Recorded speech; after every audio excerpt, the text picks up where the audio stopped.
মরিচের সার কিভাবে দিবেন? এই যেভাবে হাল টেনে গাছের গোড়ায় দিলে খুব ভালো কাজ করে। অনেকে কি করে পানি দিয়ে পুরো জমিতে ছিটিয়ে দেয়, কিন্তু সেক্ষেত্রে আগাছাগুলো অর্ধেক সার খেয়ে ফেলে আর বাকি অর্ধেক মরিচ গাছ খায়। এভাবে গাছের গোড়ায় হাল টেনে সারটা দিলে প্রায় শতকরা 90 ভাগ সার গাছটি খেতে পারে এবং গাছটি খুব তাড়াতাড়ি সুস্থ সবলভাবে বেড়ে ওঠে, ফলন খুব ভালো দেয়।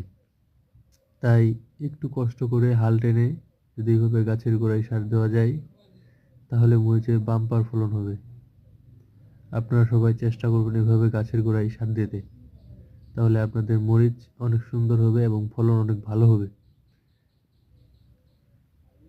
সবাই ভালো থাকবেন, লাইক করেন, কমেন্ট করেন এবং আমার চ্যানেলটি সাবস্ক্রাইব করে পাশে থাকেন।